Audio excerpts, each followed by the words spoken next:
কেরামকে বসাতাম, আর একদিকে এদেরকে বসাতাম, একটা একটা করে বিষয় দিতাম, একটা বিষয়ের উপর ধারাবাহিক মোনাজারা হবে এবং এটা লাইভ সারা দেশের মানুষ দেখবে। একমাত্র মনোনীত ধর্ম, একমাত্র বিকাশ মানে মনোনীত ধর্ম, মনোনীত ধর্ম, প্রিয় ধর্ম, প্রিয় দিন, প্রিয় জীবন বিধান, একমাত্র পছন্দনীয় জীবন বিধান হলো ইসলাম। ইসলামের বাইরে হাজারো মত থাকতে পারে, হাজারো পথ থাকতে পারে, হাজারো ধর্ম থাকতে পারে, হাজারো বর্ণ থাকতে পারে, কিন্তু আল্লাহর কাছে মনোনীত, আল্লাহর কাছে পছন্দনীয় একমাত্র ইসলাম। কথা বলেন ঠিক কিনা? কি করো? নামাজটাকে জাল প্রমাণ করা হচ্ছে, এই কিতাবগুলোর মোকদ্দমা খালি পড়ে দেখাবে, ভূমিকাটুকু বলছে সহিহ বুখারীতে আছে, সহিহ বুখারীর পুরো ভূমিকাটা খালি পড়ে দেখা শোনাবে খালি, জাস্ট আর কিছু না। আমি কিন্তু বেশি কিছু চাই না, বাস মোনাজারা কোরআনটুকু আমি জাস্ট একটা পৃষ্ঠা খুলে দিব, এই পৃষ্ঠাটা পড়ে শোনা, যদি তেলাওয়াত শুদ্ধ হয় তাহলে বসবো। আপনি কার সাথে মোনাজারায় বসতে চান? মোনাজারা হয় আলেমে আলেমে, মোনাজারা কি হয়? আলেমে আলেমে। তা আলেমদের সাথে বসেন, বসতে চাইলে আমি প্ল্যাটফর্ম করে দিচ্ছি, বসেন। সমস্যা হলো আমাদের চিন্তা ভাবনায়, আমাদের মন মানসিকতায় কিছু সমস্যা আছে। দেখেন, আমরা বলি একমাত্র মঙ্গল অমঙ্গলের মালিককে, সন্দেহ আছে? এত আসতে বললেন কেন? মঙ্গল অমঙ্গলের মালিককে মিনাল্লাহি তাআলা ওয়া শাররিহি ওয়া খাইরিহি ওয়া শাররিহি মিনাল্লাহি তাআলা ওয়াল বা'সি বাদাল মাউত। মুসলমানদের কয়েকটা আকীদা, তার ভিতরে যে 7টা আকীদা মনের ভিতরে পোষণ না করলে সে মুসলমানই হতে পারবে না। তার ভিতরে 6 নাম্বার যে ব্যাপারটা আছে সেটা হলো ভালো এবং মন্দ। আমার সাথে সাথে বলবেন, ভালো এবং মন্দ কার পক্ষ থেকে হয়? আল্লাহর পক্ষ থেকে, কোন মঙ্গল অমঙ্গল শোভাযাত্রা থেকে নয়। বর্তমান বাংলাদেশে কিছু সেকু আছে, বিশ্বের মুসলমানদের অবস্থা নিয়ে আমরা কথা বলছি এবং আমরা ঐক্য চাচ্ছি, ইউনিটি চাচ্ছি, তাই কিছু বিষয় এড়িয়ে যাচ্ছি, শুনেও না শোনার ভান করছি, দেখেও না দেখার ভান করছি, কিন্তু একটা একটা করে বিষয় ধরিয়ে দেখাই দেবো ইনশাল্লাহ। শুধু আপনাদেরকে হাত বাঁধা থেকে শুরু করে এই যে এই চামড়ার মোজা না কাপড়ের মোজা শীতকাল পর্যন্ত ব্যস্ত করে রাখছে। একটা মাসআলা বাদ দেওয়া হয় না যেটা নিয়ে মুসলিম উম্মাহকে বিভক্ত করা হয় না, একটা মাসআলা বাদ দেওয়া হয় না। মুসাফা করতে যাবেন, মুসাফা থেকে শুরু করে এই যে হাত থেকে শুরু করে পা পর্যন্ত, এই যে কোন মোজা পরবেন, চামড়ার মোজা না কাপড়ের মোজা, এমন কোন মাসআলা বাদ দেওয়া হয়নি যেটা নিয়ে এই ফিতনা সৃষ্টি করা হয় না, উম্মাহটাকে বিভক্ত করা হয় না। আমাদের ওস্তাদরা বলেন, এভাবে বলেন, উলামায়ে কেরাম আকাবিরদের থেকে আলাদা হবেন না, উলামায়ে কেরাম আকাবিরদের থেকে বিচ্ছিন্ন হবেন না। ভাই কি করো? হোলি আসলে তোমরা রং উৎসব করো, নাউজুবিল্লাহ। মুসলমানদের কোরবানি আসলে তোমাদের জ্বলন শুরু হয়, আহারে এতগুলো গরু, হাজার হাজার গরুকে জবাই করে ফেললো। আমরা তো জবাই বলি, তারা বলে হত্যা করে ফেললো। তোমরা সেকুলার হয়ে গরুর মায়া দেখাও, তাহলে ইলিশ মাছের মায়া তো দেখাও না। কেমন বিচার তোমাদের এটা? ইলিশ মাছের দান নাই, খালি গরুরই দান আছে, ইলিশ মাছের দান নাই। ইলিশ মাছ কি ওই আকাশে বৃষ্টির পানিতে টপকায়া পড়ে? হ্যাঁ, নাকি এটা পাথর কোনার মতো আমাদের পদ্মা নদীর চরের মতো, চর থেকে বালুর মতো কোবাই কোবাই নিয়ে আসে? সেম জান যেটা গরুর ভিতরে আছে সেটা ইলিশ মাছের ভিতরে আছে। তখন তোমরা লক্ষ লক্ষ কোটি কোটি টাকা খরচ করে পান্তা ইলিশ খাও, অত অসুবিধা নাই। আর যখন আমরা আল্লাহ তাআলার দেওয়া ইবাদত পালন করি, যখন আল্লাহর নামে আল্লাহর রাহে কুরবানি করি, নিজের জীবনকে বিলিয়ে দেওয়ার জন্য আমরা বলি, কুল ইন্না সালাতি ওয়া নুসুকি ওয়া মাহইয়ায়া ওয়া মামাতি লিল্লাহি রাব্বিল আলামিন।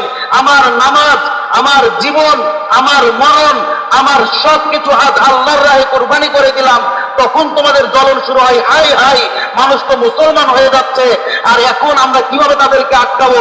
আর ওই নাস্তিকরা যখন পান্তা ইলিশ আর রঙের ছড়াছড়ি লাগাই, তখন তো তোমরা বলো না, তখন তোমরা উৎসব দেখো যে ধর্ম যার যার উৎসব সবার, আসো আমরা রং খেলি। তাহলে আমরাও বলবো ধর্ম যার যার উৎসব সবার।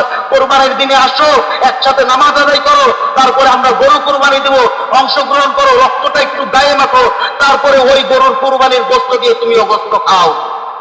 যদি না পারো তাহলে এই স্লোগান আর এই বাংলার জমিনে চলবে না।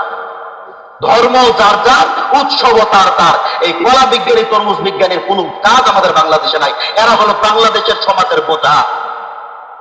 এতদিন আমাদেরকে বলে এসেছে, মুসলমানদেরকে বলে আসে, যারা ইসলাম চর্চা করে তাদেরকে বলে আসে হুজুররা হলো সমাজের বোঝা, হুজুররা আলেমরা সমাজের বোঝা। আরে কোনো আলেমকে তুমি অনৈতিক কাজ করতে দেখাতে পারবে না। কোনো আলেম যদি সমাজের কল্যাণ করতে নাও পারে, যদিও করে, তাও তুমি কোনোদিন অকল্যাণের কাজ করতে দেখাতে পারবে না। তোমরা কি করলা? গিনিস বুকে নাম লেখাতে গিয়ে 14 কিলোমিটার হাওর তুমি রং করে ফেললা। এই হাওয়ারের রঙের যে কেমিক্যাল গুলো, এগুলো পানির সাথে মিশ্রণ হয়ে কিভাবে পানি দূষণটা হবে, কিভাবে মৎস্য দূষণ হবে, সমাজের কত বড় ক্ষতি তারা করলো, এই সব আমাদের নজরে পড়ে না। নজরে পড়ে কি? কোরবানির সময় যে গরু জবাই করেছে, এই রক্তের গন্ধ তাদের জ্বালিয়ে করে ছারকার করে ফেলে।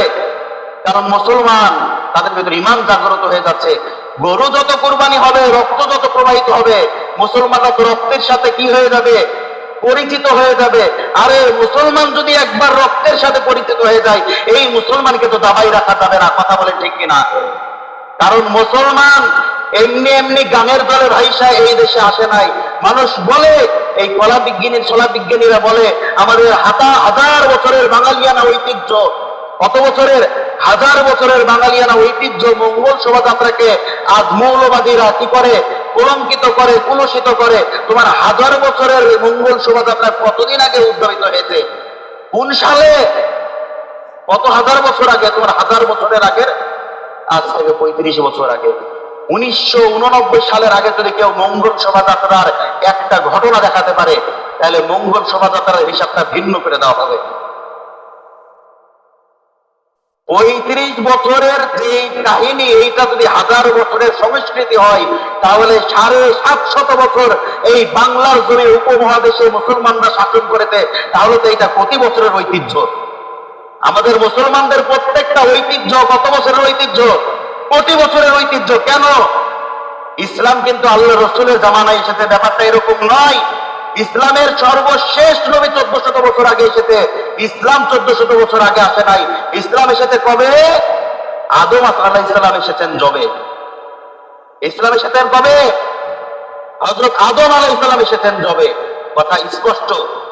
আদম আলাইহিস সালাম কবে এসেছে? মানুষের প্রথম সূচনা হয়েছে কার কাছ থেকে? হযরত আদম আলাইহিস সালাম থেকে। অতএব পৃথিবীর শুরু, মানব জাতির শুরু, মুসলমানদের শুরু। মুসলমান এই পৃথিবীতে উড়ে বসে আসে নাই। এইটা মানব রচিত কোনো ধর্ম নয়। মানুষ মনে করলো আর এটা একটা ধর্ম হয়ে গেল। এইটা আল্লাহ প্রদত্ত, খোদা প্রদত্ত, আল্লাহর হাতে তৈরি করা, আল্লাহর মনোনীত দিন হলো ইসলাম। কোরআনে কারিমে আল্লাহ তাআলা বলছেন, ইন্না দীনা ইনদাল্লাহিল ইসলাম, আল্লাহর কাছে একমাত্র মনোনীত ধর্ম, একমাত্র বিকাশ মানে মনোনীত ধর্ম, মনোনীত ধর্ম, প্রিয় ধর্ম, প্রিয় দিন, প্রিয় জীবন বিধান, একমাত্র পছন্দনীয় জীবন বিধান হলো ইসলাম। ইসলামের বাইরে হাজারো মত থাকতে পারে, হাজারো পথ থাকতে পারে, হাজারো ধর্ম থাকতে পারে, হাজারো বর্ণ থাকতে পারে, কিন্তু আল্লাহর কাছে মনোনীত, আল্লাহর কাছে পছন্দনীয় একমাত্র ইসলাম। কথা বলেন ঠিক কিনা? এর ভিতরে কোনো সন্দেহ